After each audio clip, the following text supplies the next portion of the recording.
Kami bersyukur Bapa pada malam hari ini. Kau berikan kami kesempatan lagi untuk mengikuti mezbah, menjalankan mezbah ini Tuhan. Bukanlah karena kuat dan gagah kami, tapi semua karena pertolongan campur tangan-Mu dalam hidup kami. Terima kasih Tuhan. Kami boleh semakin merasakan akan kasih-Mu yang luar biasa dalam hidup kami. Dalam kondisi apapun saat ini Tuhan, kami tak berkata, Tuhan itu baik. Urapi hamba-Mu, urapi kami semua di dalam pemberitaan firman ini Tuhan. Sehingga kami sama-sama diberkati pada malam hari ini. Terima kasih Tuhan. Dalam nama Yesus kami berdoa mengucap syukur. Haleluya. Amin. Shalom. Selamat malam semuanya. Kita bersyukur pada malam hari ini. Ya, ini masih dalam situasi kurang fit, tapi tetap kita bersyukur selagi masih bisa memuji Tuhan walaupun suara masih serak-serak basah saudara. Ya, paro-paro dikit, tapi kita mau bersyukur kepada Tuhan. Ya, kita buka Ulangan 9 ayat 1 sampai 6. Ulangan 9 ayat 1 sampai 6. Ini juga bagian pembacaan 5 pasal sehari. Ini yang bisa kami bagikan. Ya, orang Israel diperingatkan supaya jangan membanggakan jasanya. Coba kau baca. 9 ayat 1 sampai 6. Orang Israel diperingatkan supaya jangan membanggakan jasanya. Dengarlah hai orang Israel, engkau akan menyeberangi sungai Yordan pada hari ini untuk masuki serta menduduki daerah bangsa-bangsa yang lebih besar dan lebih kuat daripadamu. Ya, ini kota-kota besar yang kubu-kubunya sampai ke langit. Suatu bangsa yang besar dan tinggi. Orang enak yang kau kenal dan yang tentangnya kau dengar orang berkata, siapakah yang dapat bertahan menghadapi orang enak? Maka ketahuilah pada hari ini bahwa Tuhan Allahmu dialah yang berjalan di depanmu, laksana api yang menghanguskan. Dia akan memunahkan mereka dan dia akan menundukkan mereka di hadapanmu. Demikianlah engkau akan menghalau dan membinasakan mereka dengan segera, seperti yang dijanjikan kepadamu oleh Tuhan. Janganlah engkau berkata dalam hatimu apabila Tuhan Allahmu telah mengusir mereka dari hadapanmu, mereka karena jasa-jasamu lah Tuhan, karena jasakulah Tuhan membawa aku masuk menduduki negeri ini. Padahal karena kefasikan bangsa-bangsa itulah Tuhan menghalau mereka dari hadapanmu. Bukan karena jasa-jasamu atau karena kebenaran hatimu engkau masuk menduduki negeri mereka, tetapi karena kefasikan bangsa-bangsa itulah Tuhan Allahmu menghalau mereka dari hadapanmu, supaya Tuhan menepati janji yang diikrarkannya dengan sumpah kepada nenek moyangmu, yakni Abraham, Ishak dan Yakub. Jadi ketahuilah bahwa bukan karena jasa-jasamu Tuhan Allahmu memberikan kepadamu negeri yang baik itu untuk diduduki. Sesungguhnya engkau bangsa yang tegar teguh. Ya, kita bersyukur pada malam hari ini. Ya, orang Israel diperingatkan supaya jangan membanggakan jasanya. Karena kita sudah tahu, kalau kita ikut pembacaan ini saudara, kita tahu bagaimana tegar tengkuknya bangsa Israel. Tapi bagaimanapun mereka bangsa pilihan Tuhan. Ya, justru itu pada malam hari ini kita juga diingatkan ini. Apapun yang kita raih, yang kita capai sampai saat ini, bukanlah karena kuat dan gagah kita. Amen. Saya selalu katakan di awal ibadah, kita ada sampai saat ini bukanlah karena kuat dan gagah kita, tapi karena pertolongan Tuhan. Bukan karena jasa-jasa kita, tapi suatu anugerah yang luar biasa Bapak Ibu. Makanya tidak ada alasan bagi kita untuk tidak bersyukur kepada Tuhan. Ya, tidak ada alasan bagi kita untuk kecewa sama Tuhan. Karena sebenarnya Tuhan itu tidak pernah salah. Dia selalu baik dan pertolongannya tidak pernah terlambat atas kita. Ada amin? Haleluya. Ya, kalau begitu bagaimana keadaan kita saat ini? Tuhan izinkan ini corona dengar-dengar jadi gelombang ketiga seperti itu. Ya, kita nggak tahu saudara sampai kapan ini tuntas. Sepertinya kemarin sudah ada di titik 0. Ya, saya lihat di grafik-grafik itu di Sumatera, Jambi semua udah 0. Tapi sekarang di mana-mana naik lagi. Justru saudara, dengan seperti inilah kita menyadari ternyata kita itu tidak ada apa-apanya. Kita itu hanyalah debu. Justru itu, tapi kenapa Tuhan begitu luar biasa memimpin bangsa Israel? Karena umat pilihan Tuhan. Dan saya percaya saudara, kita ini juga Israel rohani yang dicangkokkan. Berarti kita juga umat pilihan Tuhan. Ada amin? Ya, Haleluya. dengarlah hai orang Israel, engkau akan menyeberangi sungai Yordan pada hari ini untuk memasuki serta menduduki daerah bangsa-bangsa yang lebih besar dan lebih kuat daripadamu, yakni kota-kota besar yang kubu-kubunya sampai ke langit. Wow. Ya, katakan di situ. Tapi ada perjuangan yang harus dilakukan.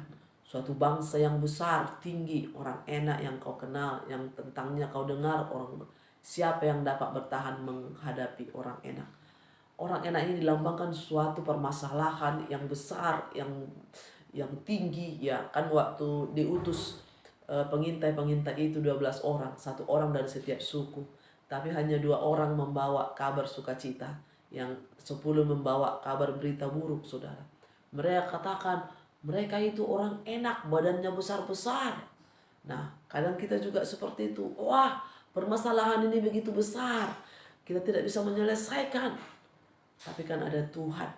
Ya, makanya dikatakan di sini sebenarnya memang ada permasalahan itu. Kita tidak bisa bohongin. Ya, memang ada masalah. Karena di sini juga dikatakan suatu bangsa besar dan tinggi, orang enak yang kau kenal dan yang tentangnya kau dengar dan berkata, siapakah yang dapat bertahan menghadapi orang enak? Saudara, sebenarnya memang ada masalah itu. Ada memang musuh itu. Tapi apakah kita mengakui kebesaran Tuhan? Itu yang menjadi permasalahan. Saat ini saudara, ada corona itu, kita lihat ada. Kita juga nggak bisa bohongin. Kita nggak bisa bilang, oh nggak ada. Buktinya kan tidak kelihatan. Tadi siang saya dengarkan khotbah seorang hamba Tuhan seperti ini di YouTube. Kalau rumput masih bergoyang, berarti Tuhan itu ada. Kita kan nggak lihat angin ya. Kita nggak lihat angin. Tapi rumput itu, pohon itu bisa bergoyang ke sana kemari. Saudara, kita lihat rumput, bahkan pohon yang besar hampir tumbang oleh angin. Makanya dikatakan di situ, itulah kebesaran Tuhan itu. Jadi di sini memang kita lihat ada permasalahan itu, ada memang musuh itu, orang enak yang perawakannya besar, bahkan dikatakan siapakah yang dapat bertahan menghadapi orang enak itu. Saudara yang dikasihi Tuhan, pada malam hari ini kita hanya diingatkan, diteguhkan bahwa bukan jasa-jasa kita. Kita sadar memang permasalahan itu banyak, sakit, penyakit. Ya, mungkin seberapa yang ikut di dalam yang pada malam hari ini. Saudara, sedemikian banyak permasalahan yang kita hadapi. Sepertinya kita tidak mampu menghadapi. Tapi kita baca terus, maka ketahuilah pada hari ini bahwa Tuhan Allahmu, Dialah yang berjalan di depanmu laksana api yang menghanguskan. Dia akan memunahkan mereka. Dia akan menundukkan mereka di hadapanmu. Demikianlah engkau akan menghalau dan membinasakan mereka dengan segera, seperti yang dijanjikan Tuhan Allah kepadamu. Seperti yang dijanjikan kepadamu oleh Tuhan. Saudara, ada suatu janji yang luar biasa.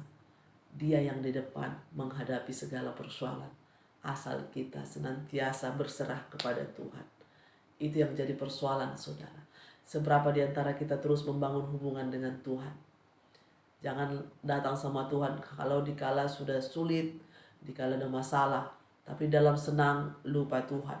Karena apa di ayat 3? Maka ketahuilah pada hari ini bahwa Tuhan Allahmu, Dialah yang berjalan di depan, laksana api yang menghanguskan. Jadi Tuhan yang berjalan di depan kita, Bapak Ibu. Menghadapi sekarang ini, corona ini, saudara. Ya, ada yang bilang Omikron, ada yang bilang Deltanya bangkit lagi. Apapun itu, permasalahan sebesar apapun. Saya kadang ketika merenungkan, iya ya, ini berapa tahun lagi ke depan, nanti bagaimana ini dan itu. Tetap saudara, itu harus kita tepis, harus kita percaya bahwa Tuhan yang mengendalikan kehidupan kita. Dia sanggup untuk mengatasi segala persoalan hidup kita. Makanya pada malam hari ini, maka ketahuilah pada hari ini bahwa Tuhan Allahmu, Dialah yang berjalan depanmu laksana api yang menghanguskan. Ada amin? Haleluya. Ya, Dia akan menundukkan mereka di hadapanmu.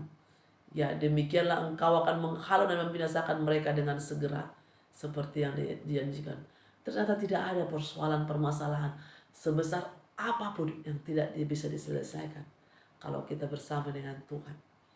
Namun, di ayat 4 saudara, janganlah engkau berkata dalam hatimu, apakah Tuhan Allahmu telah mengusir mereka dari hadapanmu? Karena jasa-jasaku lah Tuhan membawa aku masuk menduduki negeri ini. Padahal karena kefasikan bangsa-bangsa itulah Tuhan menghalau mereka dari hadapanmu. Saudara yang dikasihi Tuhan, bukan karena jasa-jasa kita. Ya, jangan kita bilang, wah itu kan karena saya, karena jasaku. Ya, itu kesombongan Bapak Ibu. Tapi memang karena Tuhan tidak mau diduakan dalam bentuk apapun. Jangan sampai kita memberhalakan sesuatu. Ya mungkin diri kita sendiri. Wah, kalau bukan saya mana mungkin. Padahal napas kita ini Tuhan kasih saudara. Dia yang menentukan hidup kita. Di sini kita melihat sangat luar biasa ya. Bukan karena jasa-jasamu atau karena kebenaran hatimu engkau menduduki negeri mereka, tetapi karena kefasikan bangsa-bangsa itulah Tuhan Allah menghalau mereka dari hadapanmu, dan supaya Tuhan menepati janji yang diikrarkannya dengan sumpah kepada nenek moyangmu, yakni Abraham, Ishak dan Yakub. Saudara, Tuhan sudah berjanji akan menyelamatkan, akan menjagai umatnya. Nah, ketika umatnya ini berdosa saudara, ya dia tetap ada pembelaan, walaupun akhirnya sebagian banyak yang mati saudara, tapi masih ada orang-orang yang mau berpaut kepada Tuhan. Masih ada orang-orang yang berbalik kepada Tuhan.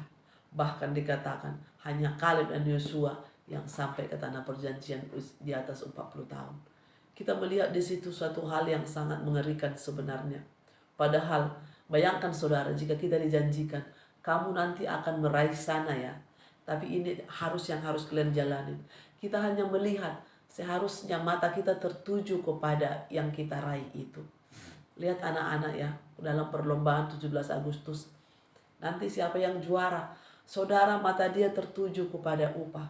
Jadi bangsa Israel ini, dan termasuk kita juga memang suka tegar tengkuk. Kadang tidak percaya, tidak yakin kepada janji. Makanya dikatakan, jadilah seperti anak kecil. Kalau kita 17 Agustus, saudara, nanti lomba lari, nanti ada hadiahnya. Saudara, dia tidak memusikkan. Ya, nah kebetulan anak kami setiap tahun dapat itu. Taruh gundu di sendok, jalan. Karena dia tertuju kepada janji itu saudara. Kepada hadiah itu. Tapi kita kadang yang sudah dewasa ini, main logika. Ada hadiah. Gimana caranya? Terus kan banyak pemainnya. Aku bisa juara enggak ya? Aku bisa sampai ke sana enggak ya? Malah saudara kita sering seperti itu. Ada susu dan madunya di sana. Iya enggak ya? Tapi katanya ada orang enak di sana. Jadi kadang maunya hidup ini yang enak-enak aja saudara. Makanya pada malam hari ini, jangan kita berkata karena jasa-jasaku, tapi karena Tuhan. Ya, setelah saya merenungkan, kita bisa sampai di bulan ini, bulan ke-9. Benar-benar saudara, saya hanya katakan, Tuhan jagai hati kami. Supaya jangan kita berkata, wah, udah 9 bulan di mesbah, coba tidak. Hati-hati saudara, ini masa-masa 2 minggu ini luar biasa, seminggu lebih ini, suara hampir hilang. Saya hanya mau katakan, Tuhan terima kasih, selagi masih bisa suara. Tadi pagi kayaknya nggak keluar saudara. Tapi puji Tuhan, pada malam hari ini, bisa tadi sore juga. Jadi untuk ibadah dia bisa saudara. Untuk ibadah bisa, untuk puji Tuhan ada. Makanya tadi, ya Tuhanku, aku hendak bernyanyi bagimu selama aku hidup. Ya Allahku, aku hendak bermazmur bagimu selagi ku ada. Sangat luar biasa saudara. Luar biasa juga jika kita terus berjalan di jalannya. Ayat 5, bukan karena jasa-jasamu atau karena kebenaran hatimu engkau masuk menduduki negeri mereka, tetapi karena kefasikan bangsa-bangsa itulah Tuhan Allahmu menghalau mereka dari hadapanmu, dan supaya Tuhan menepati janji yang diikrarkannya. Saudara, karena kifasikan bangsa-bangsa itulah Tuhan menghalau mereka dari hadapanmu. Ketika persoalan, permasalahan ada yang kita hadapi, saudara, Tuhan melihat ini anakku, anak yang kukasihi. Tapi bukan karena jasa-jasa kita, tapi karena janji Tuhan. Dia akan menolong kita di saat kita berseru kepada Dia. Ya, Dia akan menghalaukan. Saudara, saya terlalu yakin kita ada sampai saat ini karena pembelaan Tuhan. Amin. Ya, sehingga tidak ada alasan kita untuk bermegah. Kalaupun kita bermegah, bermegahlah di dalam Tuhan. Semakin kita rendah hati, semakin kita menyadari kita ini tidak ada apa-apanya, disitulah Tuhan itu. Karena firman Tuhan juga berkata kepada Paulus di Korintus, cukuplah kasih karuniaku bagimu, di dalam kelemahanmu lah kuasaku sempurna. Jadi ketahuilah bahwa bukan karena jasa-jasamu. 3 kali penekanannya di sini Bapak Ibu. Ya, di ayat di pasal 4 di ayat 4. Karena jasa-jasaku lah Tuhan membawa aku pada dunia ini. Padahal karena kefasikan bangsa-bangsa. Jangan kau katakan. Di ayat 5 juga dikatakan di situ, bukan karena jasa-jasamu. Di ayat 6 bagian B, ya. Di ayat 6 bagian A. Jadi ketahuilah bahwa bukan karena jasa-jasamu Tuhan Allahmu memberikan kepadamu negeri ini yang baik untuk diduduki. Sesungguhnya engkau bangsa yang tegak tengkuk. Saudara yang dikasihi Tuhan. Tapi karena pertolongan Tuhan, Tuhan tidak mau ingkar janji. Dia mau menepati janjinya kepada Abraham, Ishak dan Israel, saudara. Dan karena kita juga menjadi umat pilihan Tuhan yang dicangkokkan, janji itu berlaku bagi kita. Ada amin. Haleluya. Jadi pada malam hari ini saudara, kita bersyukur apapun yang kita rasakan, berkat jasmani, berkat rohani, bukanlah karena jasa-jasa yang kita nikmati ini, bukanlah jasa-jasa kita, tapi karena pertolongan Tuhan. Amen. Ada perkenan Tuhan dalam hidup kita, anugerah yang luar biasa. Jadi dari ayat ini kita semakin ditegakkan, diteguhkan, supaya tidak alasan bagi kita untuk sombong lagi dalam hidup ini. Mari kita semakin merendahkan diri, ya, merendahkan hati di bawah kaki Tuhan, sehingga kita akan diangkat, ya saudara. Ya, karena kita akan diangkat, saudara, jika kita merendahkan diri. Dan itu yang Tuhan Yesus lakukan ketika di kayu salib. Ya, Filipi 2, malah Dia mengangkat, saudara. Itu yang bisa saya bagikan pada malam hari ini. Jadi judulnya, bukan karena jasa-jasa kita, tapi karena janji Tuhan, ya dan amin, bagi orang yang berseru, yang berserah, yang mau mendengarkan akan kebenaran firman Tuhan. Sekian, terima kasih. Tuhan Yesus memberkati. Kita berdoa. Terima kasih Tuhan untuk malam hari ini. Kami bersyukur untuk kebenaran firman-Mu Tuhan.